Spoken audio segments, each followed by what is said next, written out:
Hello everyone, my name's Brody, and I bet you've been wondering where I've been all my life.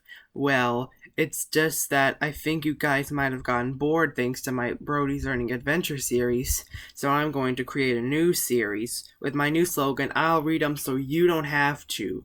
I heard that you're doing summer reading this year, and I know you don't want to read your books, so I want to help you by reading some of my books to you and separating them into chapters, so that way I can help you have a successful life. The book I'm reading today to you is Coraline by Neil Gaiman.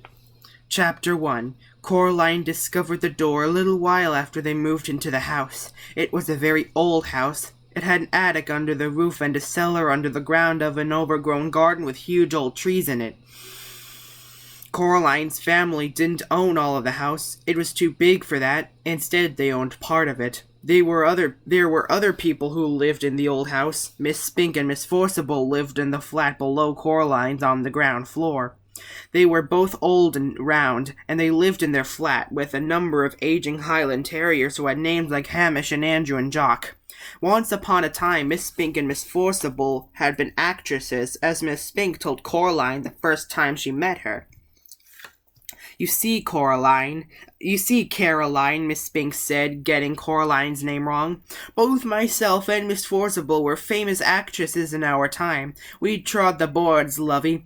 Oh, don't let Hamish eat the fruitcake, or he'll be up all night with his tummy.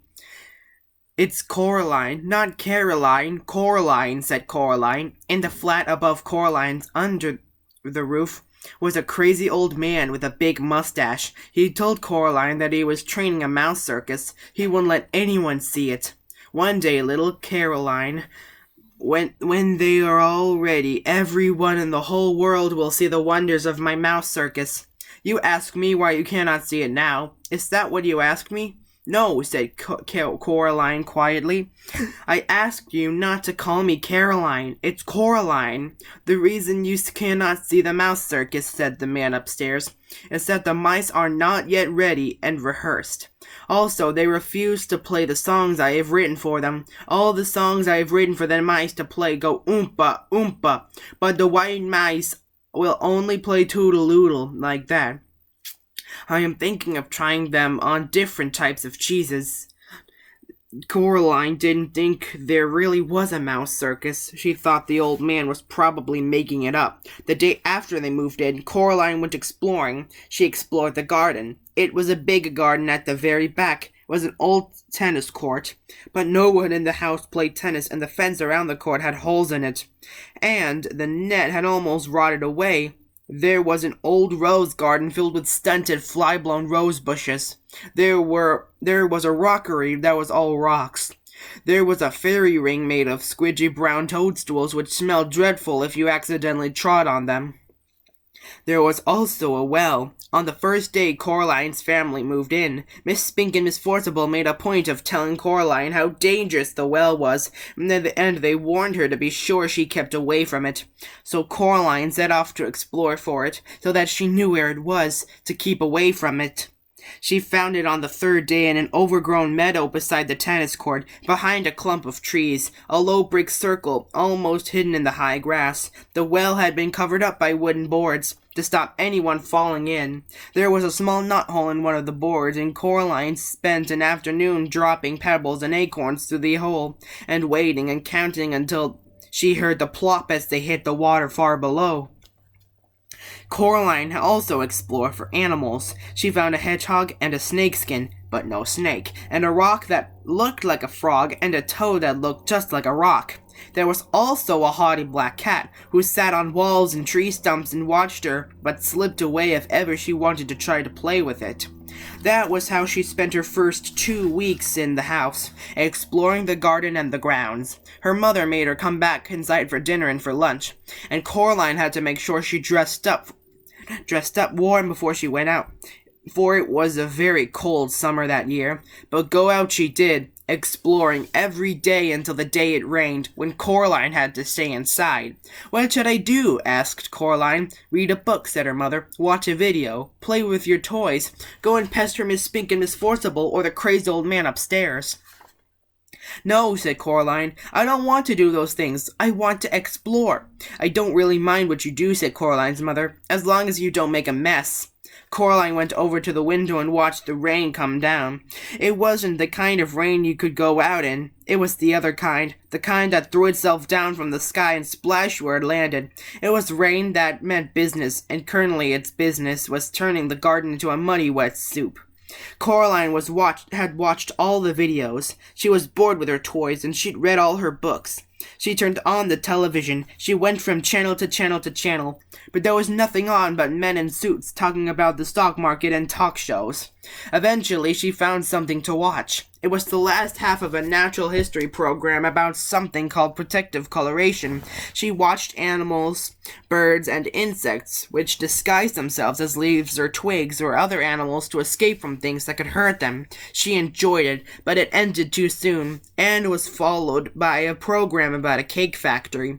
It was time to talk to her father. Coraline's father was home. Both of her parents worked doing things on computers, which meant that they were home to a lot of the time.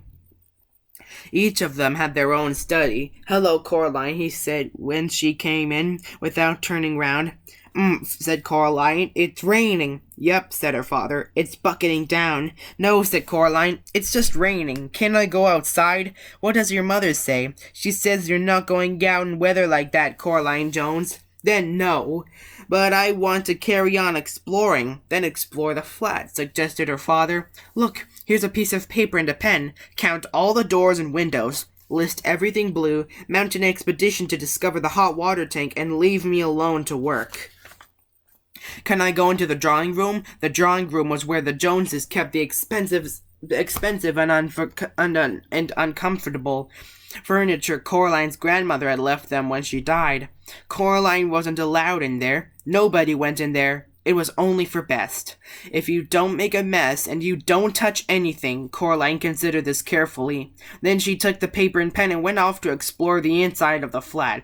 She discovered the hot water tank. It was in a cupboard in the kitchen. She counted everything blue, 153. She counted the windows. There was 21 of them. And she counted the doors, 14 of them. Of the doors that she found, 13 opened and closed. The big carved brown wooden door at the far corner of the drawing room, was locked. She said to her mother, "Where does that door go?" "Nowhere, dear. It has to go somewhere." Her mother shook her head. "Look," she told Coraline. She reached up and took a string of keys from the top of the kitchen door frame. She sorted through them carefully and selected the oldest, biggest, blackest, rustiest key. They went into the drawing room. She unlocked the door with the key. The door swung open. Her mother was right. The door didn't go anywhere. It opened onto a brick wall. "When this place was just one house," said Coraline's mother, "that door went somewhere.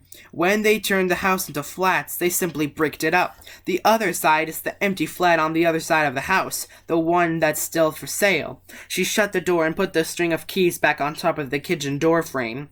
"It didn't lock it." "You didn't lock it," said Coraline. Her mother shrugged. "Why should I lock it?" she asked. "It doesn't go anywhere." Coraline didn't say anything. It was nearly dark outside now, and the rain was still coming down, powdering against the windows and blurring the lights of the cars in the street outside.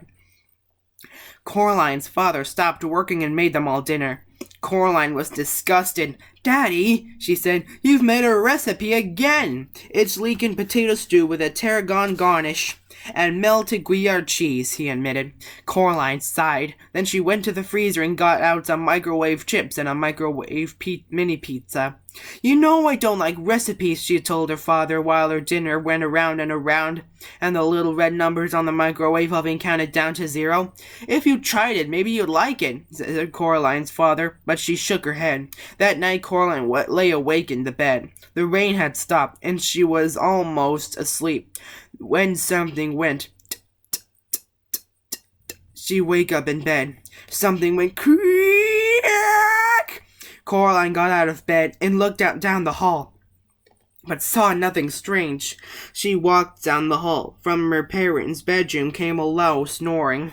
That was her father, and an occasional sleeping mutter. That was her mother. Coraline wondered if she dreamed it. Whatever it was, something moved. It was a little more than a shadow, and it scuttled down the darkened hall fast, like a little pat of night. She hoped it wasn't a spider. Spiders made Coraline intensely uncomfortable, like they make me.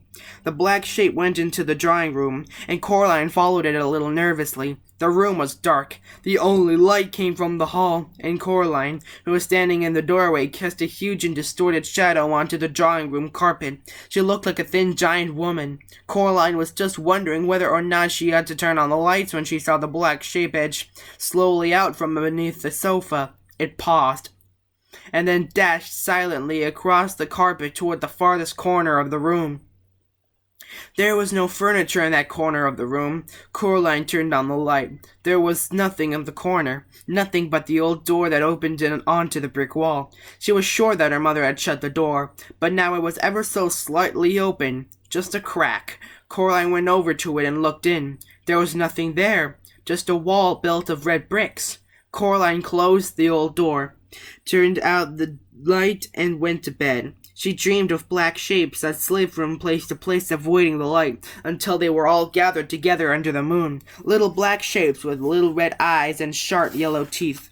They started to sing, "We are small, but we are many. We are many, we are small. We were here before you rose. We will be here when you fall." Their voices were high and whispering and slightly whiny. They made Coraline feel uncomfortable. Then Coraline dreamed a few commercials, and after that she dreamed of nothing at all. Chapter 2. Join me here next time for Chapter 2 of Coraline, and this is me signing out.